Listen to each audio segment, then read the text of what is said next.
Ça, Benoît Perrochet, bonjour. Bonjour Elisa. On va parler évidemment de cette affiche de demi-finale. J'imagine que Ces beaucoup, affiches. voilà, ces affiches, beaucoup vont être devant l'écran ou dans les stades même Mhm. pour ceux qui en ont la chance.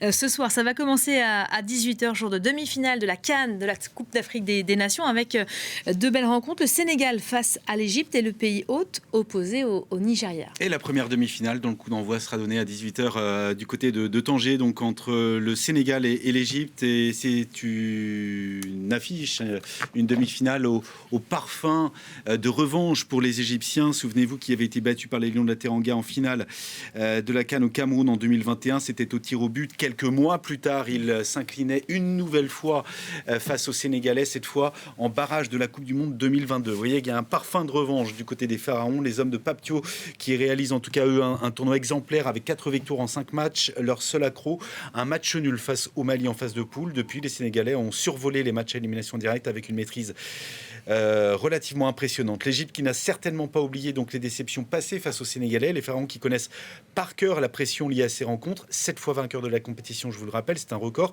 Ils visent ce soir une qualification pour leur 10e finale continentale. Sur le papier et sur le plan du jeu, les Lions de la Teranga seront favoris, mais on connaît les ressources collectives et la force mentale de ce groupe égyptien et ses qualités, notamment sur le plan défensif. C'est justement ce qu'a voulu relever hier en conférence de presse d'avant-match Papio. Écoutez-le. C'est une équipe qui sait défendre, qui aime défendre. Donc, à ces temps faibles, c'est là qu'il est plus fort. C'est là qu'il arrive à faire mal l'adversaire. Donc, nous, on s'est préparé à ça. On essaye d'éviter ce genre de choses et surtout garder notre équilibre, qui est très, très important parce qu'on sait que devant, c'est clinique pour cette équipe et ne pas les empêcher d'avoir ce genre de situation. Voilà, il y aura une autre demi-finale dans la foulée à 21h. Elle opposera le Maroc au Nigeria. Match évidemment attendu par tout un pays. Ouais, c'est tout le royaume qui va être derrière les hommes de Walid Regragui ce soir. Ce stade Moulay Abdellah de Rabat qui affichera complet pour cette affiche. La première demi-finale que les Lions de l'Atlas vont disputer depuis 2004. Cette année-là, ils s'étaient inclinés face à la Tunisie. Un premier titre que le Maroc attend sur le continent depuis maintenant un demi-siècle, 50 ans. L'occasion est trop belle pour les Marocains. Ils accueillent leur première CAN depuis 88. Sur le plan des résultats, ils ont effacé la déception de leur élimination en huitième de finale lors de la dernière édition. Ne pas oublier qu'ils sont devenus la première équipe africaine à atteindre les demi-finales d'une Coupe du Monde, c'était en 2022. C'est la meilleure nation africaine au classement FIFA. Ils sont 11e. Le Maroc, que tout le monde annonçait comme favori avant le tournoi, est bien au rendez-vous de ces demi-finales, même si l'objectif reste ni plus ni moins que le titre face au Nigeria.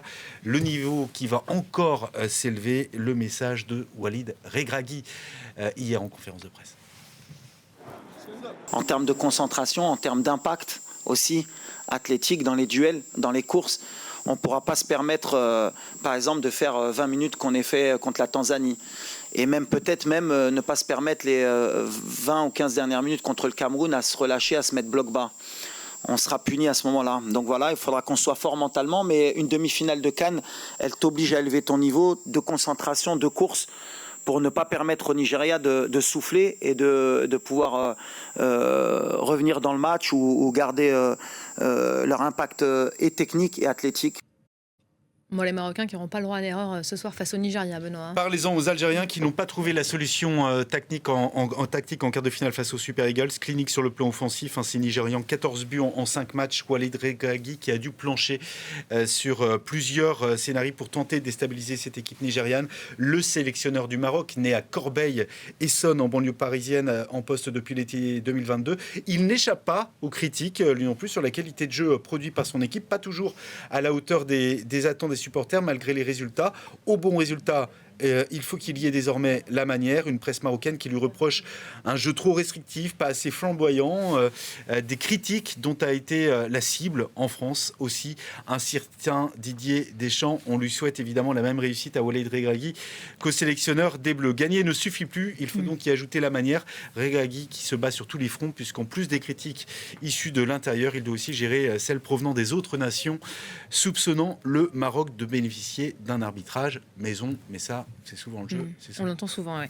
Pour la première fois depuis 1965, les 4 sélectionneurs ayant qualifié leurs équipes pour cette demi-finale de la CAN sont originaires du continent africain. Oui, c'est une tendance qui s'affirme de plus en plus. Le football africain s'émancipe de plus en plus. 15 des 24 sélections étaient dirigées par des entraîneurs africains au début du tournoi. La première raison, ce sont des hommes qui connaissent ce football, les réalités du continent. Ils ont tous été internationaux, que ce soit Shell avec les Aigles du Mali ou que ce soit Oussama Hassan, une des légendes des pharaons, Papio, qui faisait partie des Lions de la Teranga, vainqueur face à la France lors de la Coupe 2002, ou encore Regragui, qui avait joué la finale de la CAN en 2004. Deuxième raison, les fédérations nationales qui font désormais confiance à ces sélectionneurs qu'on dit locaux. Aujourd'hui, ces fédérations qui se tournent davantage vers des hommes qui ont un vécu international après avoir été formés et joué en Europe, par exemple. Des hommes qui cumulent donc cette double compétence, l'avantage et la connaissance du très haut niveau des championnats notamment européens, mais également la connaissance et de toutes les spécificités du foot africain.